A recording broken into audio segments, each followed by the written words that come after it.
आज हम फिर से हाजिर हैं अपने इंग्लिश के क्लास में।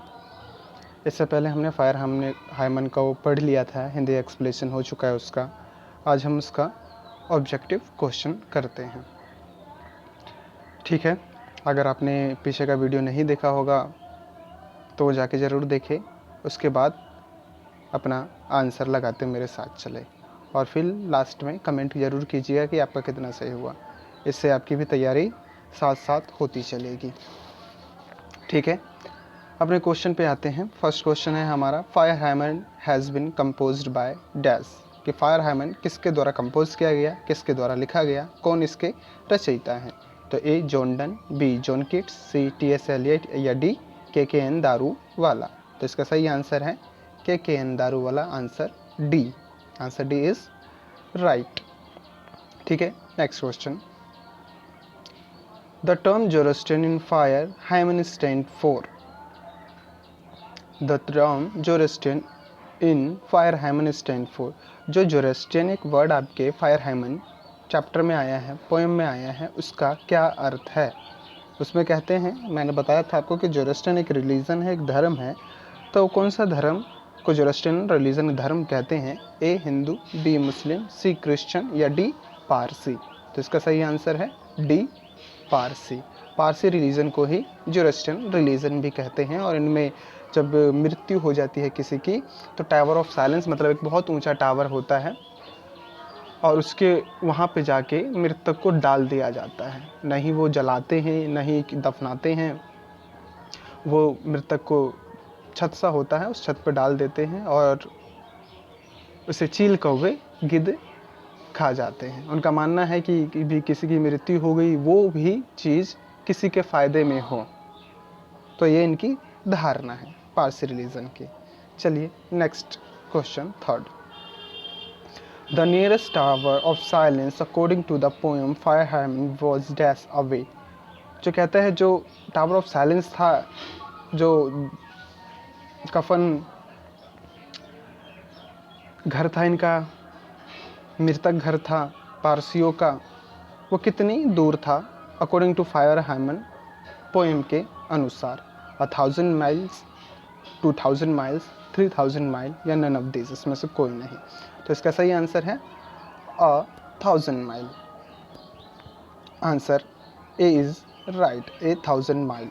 कहते हैं कि जो मेरे घर के पास जो टावर ऑफ साइलेंस है वो 1000 मील मुझसे दूर है। तो इसी कारण वो क्या करते हैं, अपने बेटे को बरने घाट पे जला देते हैं। चलिए next question, the speaker in the poem fire hymn swear.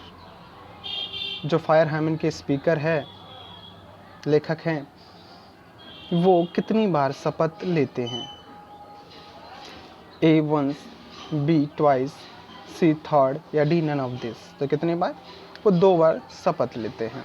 दोनों बार शपथ लेते हैं कि मैं आग को, ये जो सिन कर रहा है, पाप कर रहा है, जो भूल रहा है, इससे इसको मैं बचाऊंगा। तो ये 2 बार शपथ लेते हैं, कसम खाते हैं, ठीक है। स्वेयर मतलब कसम खाना। ओके, चलिए next 5 number question, who has compose the poem fire hymn. फिर से हमारा वही क्वेश्चन आ गया कि फायर हाइमन को किसने लिखा, किसने कंपोज किया। A K N. Daruwalla, B Kamala Das, J Mahapatra या डी नन ऑफ दिस। आपको मालूम होगा answer A K N. Daruwalla, K N. Daruwalla is right answer. Answer A is right answer. 6 number question, K N. Daruwalla receive Sahitya Akademi award in dash.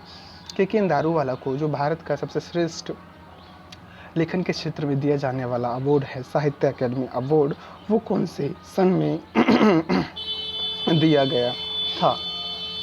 तो ए 1983, बी 1984, सी 1985 या डी 1986। तो it is right answer is answer B 1984। 1984 में 1984 में उन्हें साहित्य अकेडमी से अवार्ड से नवाजा गया था, ठीक है। याद रखिएगा, इन्हें पुलित्जर अवार्ड भी दिया गया था, sorry Pulitzer not, Commonwealth award जो ब्रिटिश सरकार के द्वारा दिया जाता है, और पद्मश्री भी इन्हें दिया गया है। ये अब ब्रिटिश नागरिक बन चुके हैं, ठीक है। ब्रिटिश नागरिक जो हो जाते हैं ना, उन्हें एंग्लो इंडियन कहा जाता है क्योंकि इंडिया में थे और वो ब्रिटेन में जाके, लंदन में जाके उन्होंने अपना नागरिकता ले ली, तो वहाँ के भी है, ठीक है। तो ये एंग्लो इंडियन एक कहे जाते हैं। ऐसा क्वेश्चन आपको मिलेगा आगे। Next question, Daruwalla has been a well known poet as well as a dash. कहते हैं दारूवाला तो एक बहुत जाने माने कवि हैं, वह किस लिए जाने जाते हैं, ठीक है। ड्रामेटिस्ट, नाटककार के लिए, नॉवलिस्ट, उपन्यासकार के लिए, शॉर्ट स्टोरी राइटर, छोटी छोटी कहानियों के लिए, या नन ऑफ दिस, इसमें से कोई नहीं। बिल्कुल सही, आपने जिसने पढ़ा है उसको मालूम होगा कि इसका आंसर क्या होगा। Answer C is right, short story writer, वो छोटी छोटी कहानियों के लिए जाने जाते हैं, ठीक है।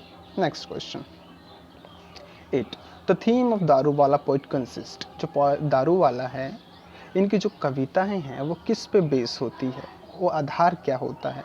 A love of death, B love that और domination, C love that domination और cynicism, D love that domination cynicism plight of human society and violence. मतलब प्यार, मृत्यु, निर्दयता, क्रूरता, दुर्दशा ऑफ मानव समाज का, और वायलेंस हिंसा। तो इसका सही आंसर क्या होगा। आंसर डी, ये सभी चीज़ों के लिए, मतलब ये सभी चीज़ें इनके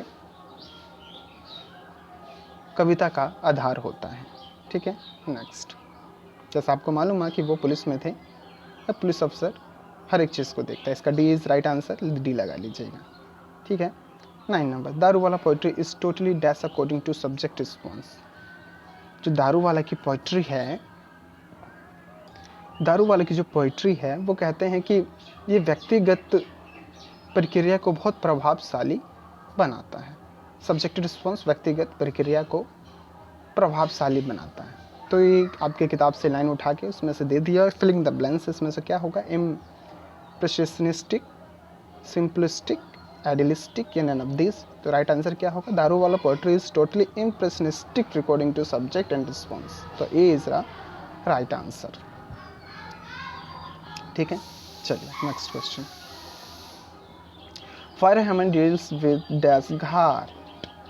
घाट होगा, सॉरी घर लिख के है वहाँ पे, घाट है, उसको यहाँ पे आप इसे ए को आर को टी बना लीजिएगा, ठीक है, ठीक है, इसको टी बना लीजिएगा, घाट है ये, ओके।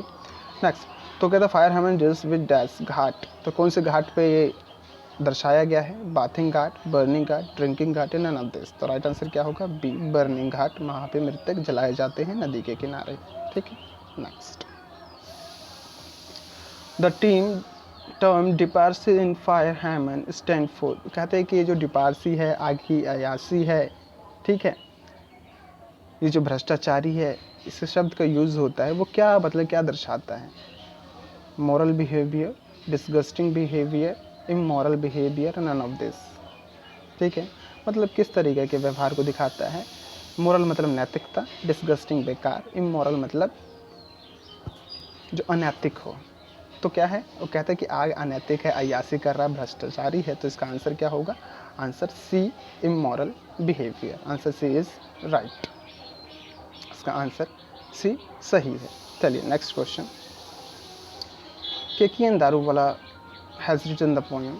आपसे देखिए अलग अलग प्रकार से ही क्वेश्चन पूछ लिया जाता है। तो केकेएन दारूवाला ने कौन सी कविता लिखी है, song of myself, snake, fire hymn and the soldier. तो इसका राइट आंसर क्या होगा, C, fire hymn. K K N Daruwalla ने फायर हेमन लिखी है, C is right answer. Next, K K N Daruwalla is dash poet.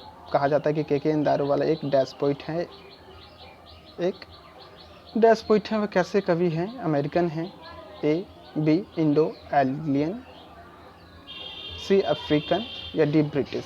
तो वो अमेरिकन भी नहीं थे, अफ्रीकन भी नहीं थे, पूरी तरीके से ब्रिटिश भी नहीं थे, इंडियन और ब्रिटिश दोनों थे। तो उसको क्या बोला जाता है, मैंने थोड़ी देर पहले बताया था, इंडो एग्लो इंडियन, ठीक है, एग्लो इंडियन, तो Indo Anglian. Answer number B is right. Important question है, ये पूछ लिया गया था 2018 में, बी राइट आंसर है इसका। केकेएन दारूवाला वॉज और डैश बाय रिलीजन।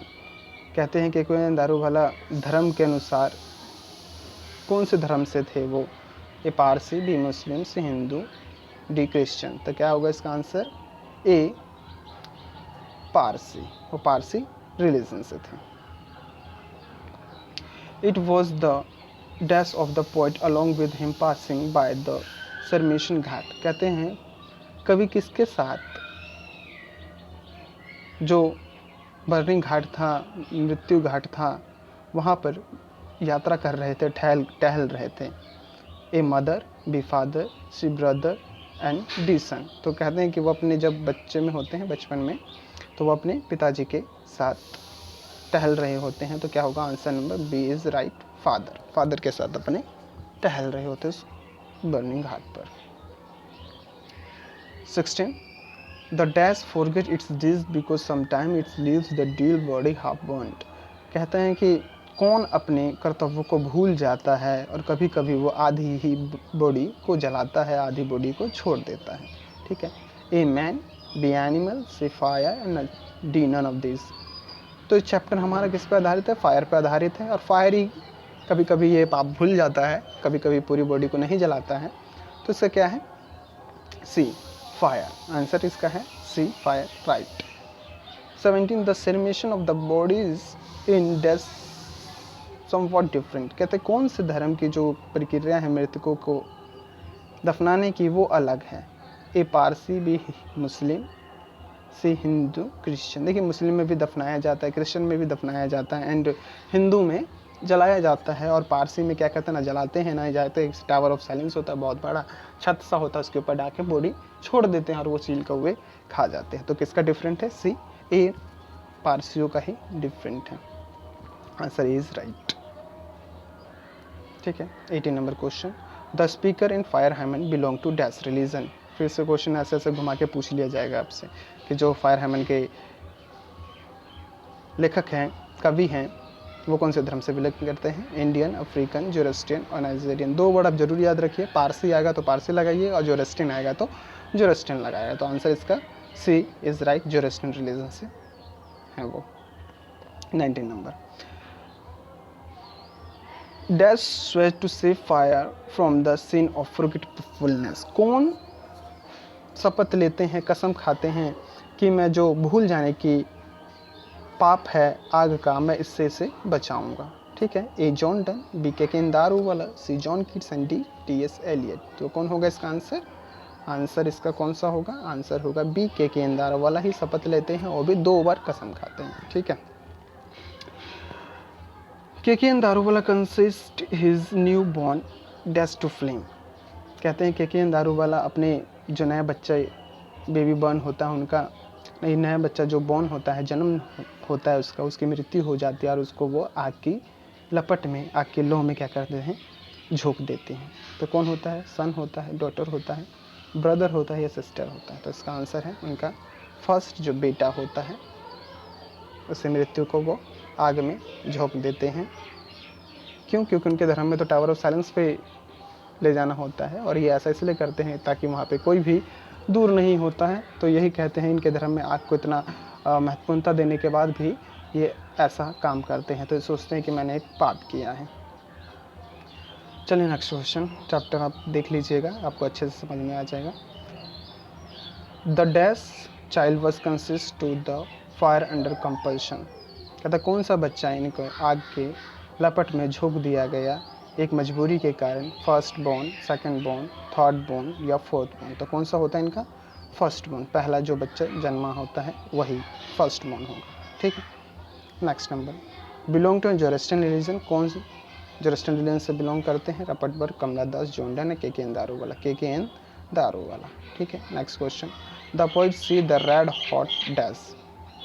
जो कवि देखते हैं लाल रंग गरम गरम, वो क्या हो रही है? आयरन, लोहा है, फेस हो रहा है, इम्बर्स, नन ऑफ दिस। इम्बर्स माने क्या होता है? लपट होना, फूटना। ठीक है। जो आग की लपट होती है उसको इम्बर्स होते हैं। तो क्या बोलते हैं? The poet see the red hot, जो लाल जो रंग है वो क्या है? इम्बर्स हो रहा है, उसकी लपट हो रही है, वो जल रहा है। तो इसका आंसर होगा सी, आंसर राइट, इम्बर्स।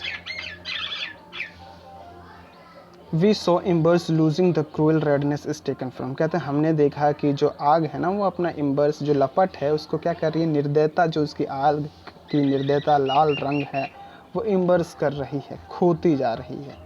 ठीक है। क्या कर रही है? इम्बर्स कर रही है, इसको खोती जा रही है। वो आग ऐस में मतलब कि राख में बदल रहा है।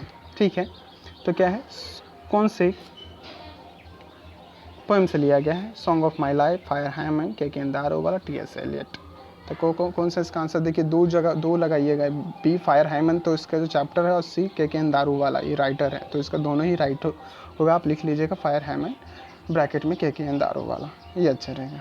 आज का हमारा लास्ट क्वेश्चन है, as I consist my first born to the flame is written by. जो ये लाइन दे दिया है कि मैंने अपने पहले बच्चे को आग की लपट में, आग की ज्वाला में क्या किया, झोंक दिया, ये लाइन किसने लिखा? तो कमला दास, रपटपुर, के दारोवाला, टी.एस. एलियट। तो क्या आंसर होगा इसका? सी के दारोवाला। आज के हमारे सारे क्वेश्चन ख़त्म होते हैं।